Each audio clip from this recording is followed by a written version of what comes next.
myself doctor सुंदर Singh, government college Dholpur Rajasthan. तो आज हम इस वीडियो के तौर पे बीएससी पार्ट थर्ड और एमएससी प्रीवियस के सिलेबस से कंसर्न फिश माइग्रेशन के बारे में डिस्कस करेंगे।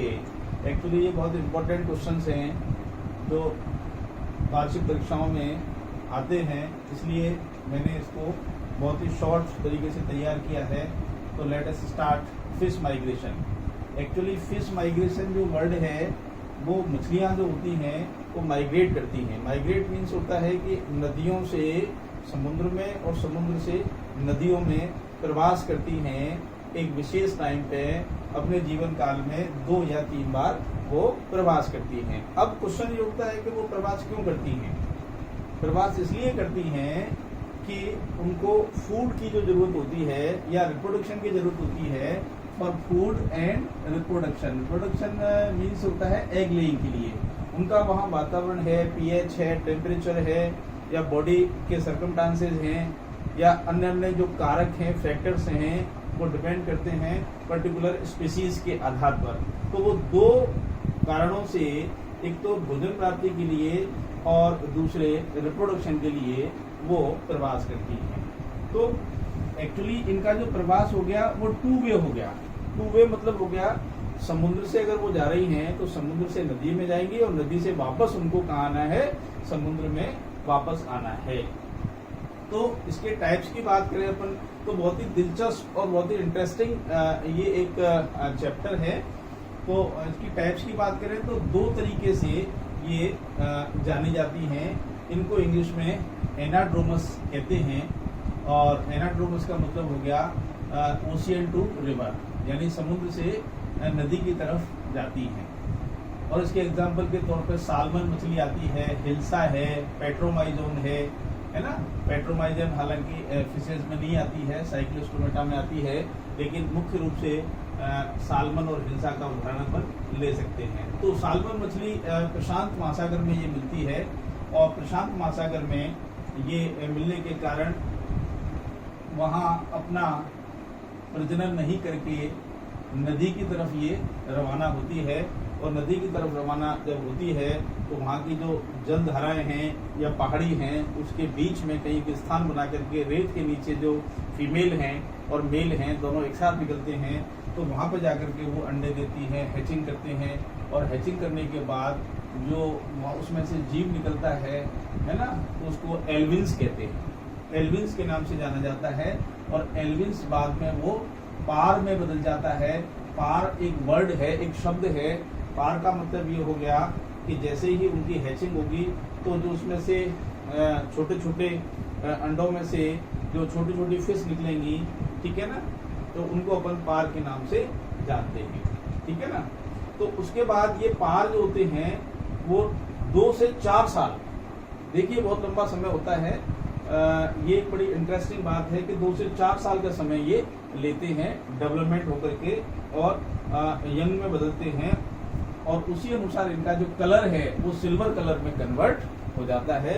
और जैसे ही सिल्वर कलर में कन्वर्ट होता है तो ये सिग्नल है, साइन है इस बात का कि वापस वो अपने ओशियन की तरफ जो है वो रवाना। तो इसका ये सीधा सीधा निर्देश उनको प्राप्त होता है। और हमिंग एक कारण है। हमिंग मीन्स होता है घर की तरफ लौटने का जो एक प्रवृत्ति है, नेचर है, इनहेरेंट कैरेक्टर है इनमें, ऑटोमेटिक है। हालांकि साइंटिस्ट अभी तक इस बात के लिए खोज जारी है कि एक्चुअली इतना लंबा जो रास्ता है वो उसके पीछे क्या कारण होता है और किस किस तरह से इतना लंबा रास्ता तय करती हैं। लेकिन मोटे मोटे तौर पे ये इनका जो है, ये पहली जो मछलियां आई थी इनका जन्म भी यहीं हुआ था।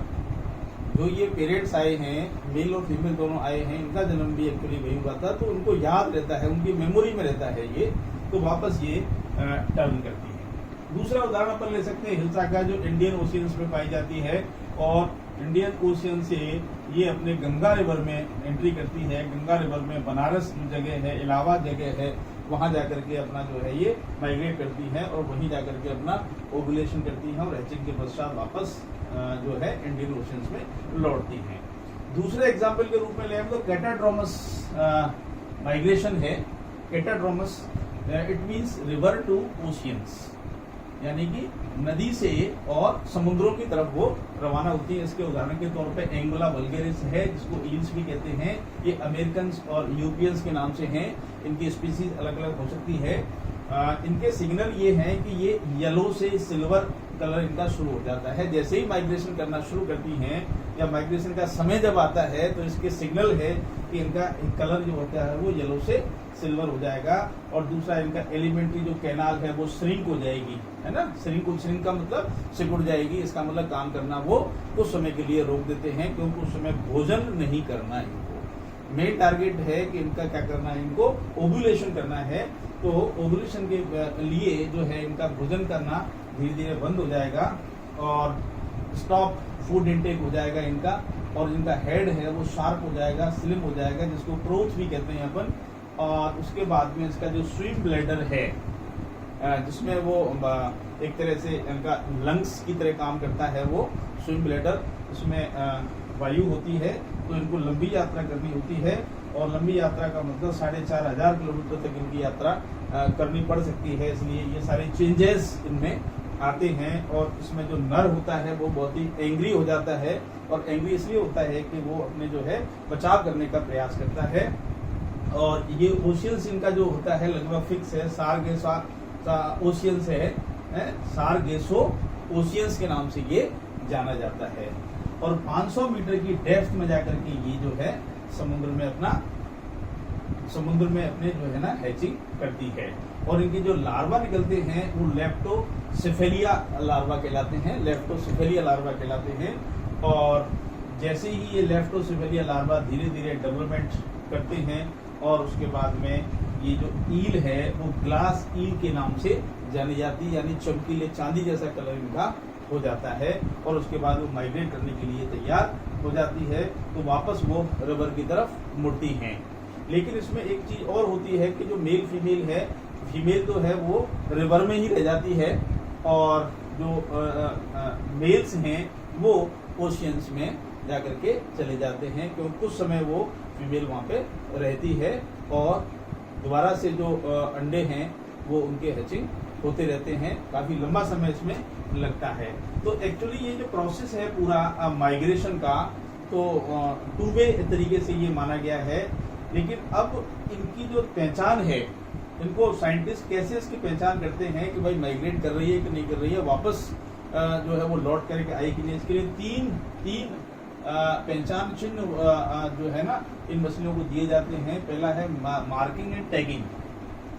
जैसे वर्ड्स में की जाती है तो इसका मार्किंग करते हैं और टैगिंग कर देते हैं, जिससे ये पहचान हो जाती है कि ये माइग्रेट करके फिश आई है।